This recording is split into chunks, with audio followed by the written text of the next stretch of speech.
ಹುಕ್ಕೇರಿ ಹಿರೇಮಠದ ದಸರಾ ಉತ್ಸವ 2025 ನಾಳೆ ಸೆಪ್ಟೆಂಬರ್ 22ರಿಂದ ಅಕ್ಟೋಬರ್ 2ರವರೆಗೆ. ಮಹದಾಸೋಹಿ ಶ್ರೀ ಗುಡ್ಡಾಪುರ ದಾನಮ್ಮದೇವಿ ಪುರಾಣ ಪ್ರವಚನ ಪ್ರತಿ ದಿವಸ ಸಾಯಂಕಾಲ 6:30ಕ್ಕೆ ಇರುತ್ತದೆ. ಪ್ರವಚನಕಾರರು ಆಶುಕವಿ ಪೂಜ್ಯ ಶ್ರೀ ಕುಮಾರ ಸ್ವಾಮಿಗಳು, ಬೋಧಿಸ್ವಾಮಿ ಹಿರೇಮಠ ಅಂತೂರು ಬೆಂತೂರು ಇವರಿಂದ. ಎಲ್ಲ ಭಕ್ತಾದಿಗಳು ಪ್ರತಿದಿನ ಪ್ರವಚನ ಕೇಳಿ ಪುನೀತರಾಗಬೇಕು. ಹಾಗೂ ಪ್ರತಿದಿನ ಮುಂಜಾನೆ 6 ಗಂಟೆಗೆ ಸುಪ್ರಭಾತ, 7 ಗಂಟೆಗೆ ಶ್ರೀ ಗುರುಶಾಂತೇಶ್ವರರಿಗೆ ರುದ್ರಾಭಿಷೇಕ, 8 ಗಂಟೆಗೆ ಶ್ರೀ ದೇವಿ ಪುರಾಣ ಇರುತ್ತದೆ. ಹಾಗೂ ಪ್ರತಿದಿನ ಸಾಯಂಕಾಲ ಹಲವಾರು ಕಲಾವಿದರಿಂದ ಸಾಂಸ್ಕೃತಿಕ ಕಾರ್ಯಕ್ರಮಗಳು ಪ್ರತಿದಿನ ಜರುಗಲಿವೆ. ತಾಲೂಕಿನ ಎಲ್ಲ ಶ್ರೀಮಠದ ಭಕ್ತಾದಿಗಳು ದಸರಾ ಉತ್ಸವದ ಎಲ್ಲ ಕಾರ್ಯಕ್ರಮಗಳಿಗೆ ಭಾಗಿಯಾಗಿ ದಸರಾ ಉತ್ಸವವನ್ನ ಯಶಸ್ವಿಗೊಳಿಸಲು ಶ್ರೀಮಠದಿಂದ ವಿನಂತಿ.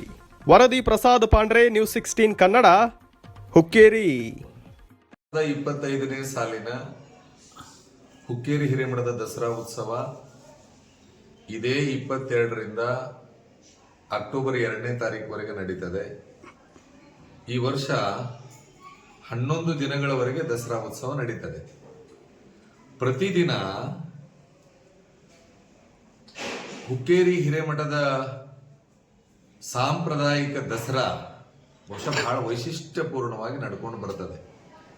ನಿತ್ಯ ರಥೋತ್ಸವ, ಪಲ್ಲಕ್ಕಿ ಉತ್ಸವ, ವಿಶೇಷವಾಗಿ ಹುಕ್ಕೇರಿ ಪ್ರಸಿದ್ಧನೇ ಕಾರಂಜಿಗೆ ಗಂಗಾರತಿ, ಜೊತೆಗೆ ವಿಶೇಷವಾಗಿ ಗುಡ್ಡಾಪುರ ದಾನಮ್ಮ ದೇವಿಯ ಪುರಾಣ ಪ್ರವಚನ ಈ ವರ್ಷ 11 ದಿನಗಳವರೆಗೆ ನಡೀತದೆ. ಈ ಪ್ರವಚನವನ್ನ ಖ್ಯಾತ ಸಾಹಿತಿಗಳು, ಕವಿಗಳು, ಪ್ರವಚನಕಾರರು ಆಗಿರತಕ್ಕಂಥ ಅಂತೂರು ಬೆಂತೂರಿನ ಬೋಧಿಸ್ವಾಮಿ ಹಿರೇಮಠದ ಆಶುಕವಿ ಶ್ರೀ ಕುಮಾರ ಸ್ವಾಮಿಗಳು ಪ್ರವಚನವನ್ನ ನೀಡುತ್ತಾರೆ. ನೀವೆಲ್ಲ ಬರಬೇಕು. ಯಾಕಂತಂದ್ರೆ ಸ್ವತಃ ಸಾಹಿತಿಗಳು ಶ್ರೀಗಳು, ಜೊತೆಗೆ ಅವ್ರ ಪುರಾಣವನ್ನ ಕೇಳೋದೇ ಒಂದು ಭಾಗ್ಯ.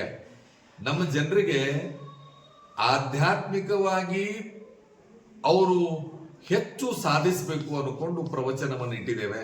ತಾವೆಲ್ಲ ಬನ್ನಿ, ಪ್ರವಚನವನ್ನ ಕೇಳಿ. ಜೊತೆಗೆ ನೀವೆಲ್ಲರೂ ಕೂಡ ಗುಡ್ಡಾಪುರ ದಾನಮ್ಮ ಅಂತಂದ್ರೆ ಹೋಳಿಗೆ, ಹುಕ್ಕೇರಿ ಹಿರೇಮಠನು ಕೂಡ ರಾಜ್ಯೋತ್ಸವ ದಿನ ಹೋಳಿಗೆಯನ್ನ ನೀಡಿರುವಂತ ಇತಿಹಾಸದ. ಅದಕ್ಕಾಗಿ 9 ದಿನ ಅಲ್ಲ, ಈ ವರ್ಷ 11 ದಿನಗಳವರೆಗೆ ಹೋಳಿಗೆಯ ಪ್ರಸಾದವು ಕೂಡ ನಡೀತದೆ ಅನ್ನೋದನ್ನ ಸಂತೋಷದಿಂದ ಹೇಳ್ತಾ ಇದ್ದೇವೆ. ಈ ಕಾರ್ಯಕ್ರಮದಲ್ಲಿ ಅನೇಕ ಮಹಾಸ್ವಾಮಿಗಳು, ರಾಜಕಾರಣಿಗಳು, ಕವಿಗಳು, ಕಲಾವಿದರು ಎಲ್ಲರೂ ಬರ್ತಾರೆ. ಬನ್ನಿ, ನಿಮ್ಮ ಭಾಗದ ದಸರಾ ಉತ್ಸವವನ್ನ ಯಶಸ್ವಿಗೊಳಿಸಿ.